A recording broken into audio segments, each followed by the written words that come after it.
You know that soft, fluffy dough that you use for things like brioche or challah? That's enriched dough. It includes things like butter, eggs, and milk. It's a little bit different from bread dough, but if you can learn how to master it, you're gonna feel like a rock star. This weekend's bake is a Turkish crescent or moon cookie. This is a version that Chris had at a 250-year-old bakery in Istanbul. It's full of delicious nuts, spices. It's easy to make. It takes a little bit of time, but it's something that you'll want to gift to friends or just keep for yourself. This is, can't even hear it, Hector. I didn't even know you were there. Does anyone have a lawnmower? So to make these cookies, the first thing you want to do is make the dough. I have 1 egg and a half a cup of milk. Break the egg into the milk, mix that up and put this aside. And then I'm gonna mix our dry ingredients with the paddle attachment. So I've got flour, I have some sugar, a little bit of yeast, a little bit of salt is always nice. And I'm just gonna mix that for a minute to combine everything. This is room temperature butter.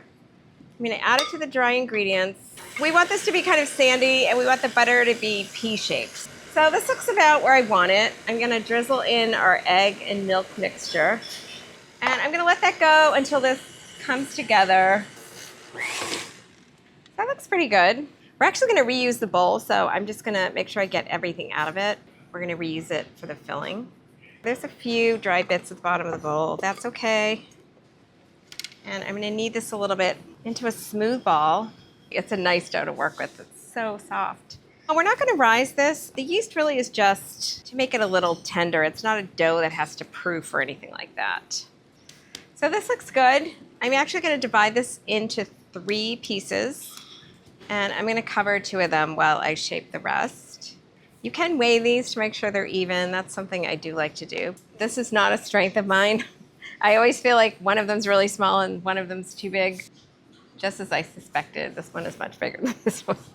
So if you have a scale, do it. You don't have to.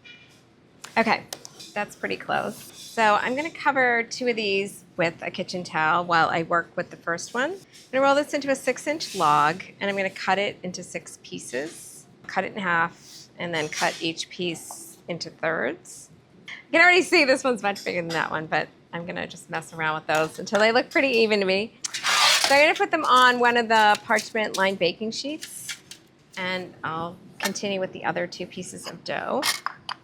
This is a great recipe because it does make 18 cookies, which is a good amount. I think this is a really, really good gifting cookie because they last really well for about 5 days. If you give somebody these, they'll feel like you spent a little time and they're kind of special. So I have my 18 pieces of dough here. So now we're gonna make the filling. This has a lot of walnuts, which is really delicious, but walnuts can be a little bit tannic. So to tamp that down a little bit, you boil them with a little bit of milk. It kind of cuts down on that bitterness and also will soften them a little bit. So when you add it to the filling, it kind of blends with everything better. So we're gonna bring this to a gentle simmer for about 3 or 4 minutes. So that looks like most of the milk has been absorbed by the walnuts. I'm gonna add this to our mixing bowl. And as I said before, you don't even have to wash it. We're gonna add some panko. The reason we're adding panko is when these cookies are typically made in a Turkish bakery, they will add any scraps that they have in the bakery. That's the other thing I love about this recipe is you can kind of, really if you wanna put something else in here, you can. They use cake scraps and they'll make crumbs out of those to put in these cookies. But we're using panko because it has a nice lightness to it. It's dry, kind of like stale cake would be, and you can find it pretty easily. And then they'll put nuts, fruit, whatever they have in the bakery that they want to use up to make these cookies, which I think is a great idea. So we're using raisins for this, allspice and cinnamon, a couple of teaspoons of lemon zest. You could use orange again. That would be really good in here as well. And a little bit of vanilla. Sometimes they'll put cocoa. I'm all for that. I love chocolate. So what we're gonna do now is sprinkle the sugar in. The sugar mixing with the nuts is what will turn this into a nut paste. And also when it bakes up in the oven, you can see it kind of gets a little bit of caramelization. You've got the nut paste, but then you have almost like a caramel syrup around the nuts. It's delicious. Okay, so I'm gonna let this go for about 1 minute. Okay, so now you see we have a nut paste. So you wanna make sure you're ready to make these cookies when you make this nut paste, because if you let it sit, the sugar will start to make it break down and will get too watery to put inside the cookie. So now we're ready to fill our crescent cookies. I'm just gonna lightly flour this. I wanna press one of our little balls of dough into about a 3-inch circle, and then I'm gonna roll it into about a 3x5 oval. Each crescent gets about a heaping tablespoon of our nut filling. So we're gonna press the filling into a little bit of a log and then put some water around the edge of the oval, press it closed, and then just go around the edge and make sure you seal the seams. And then the other thing I like to do is take this, gently roll it back and forth a little bit. You want kind of a cigar shape. But the reason I do this is so that you kind of get that filling all the way through the cookie. So you're not biting into a cookie that has just dough on the edges. And then once you have that, you just form it into a little crescent and put it on your baking sheet.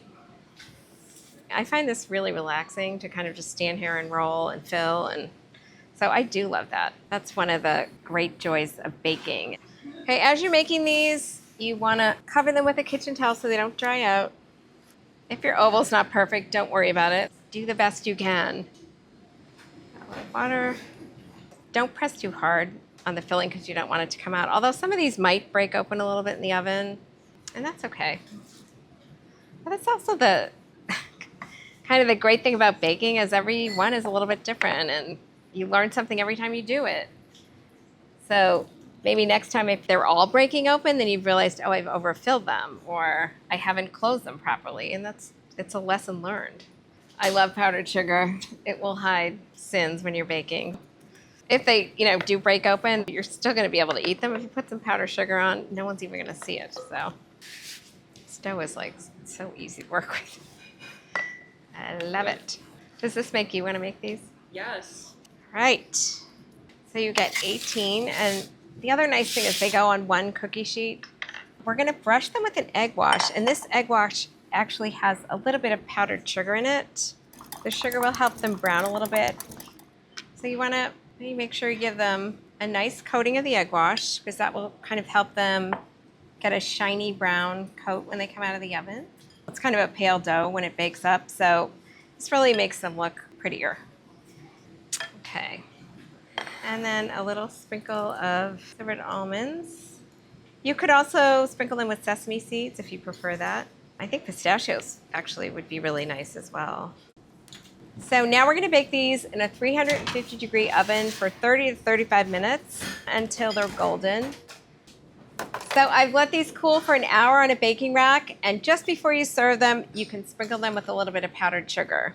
Sometimes it comes out great, other times huge clumps, but I try to hold it a little bit higher above the cookie. Just tap it against your hand.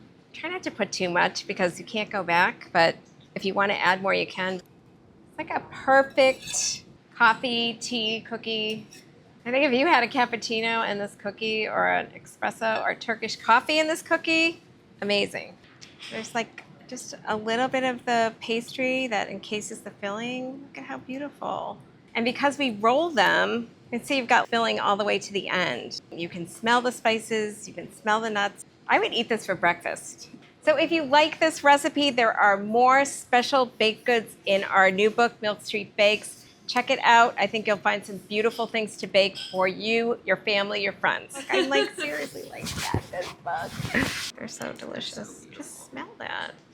It's like perfume. Oh my God.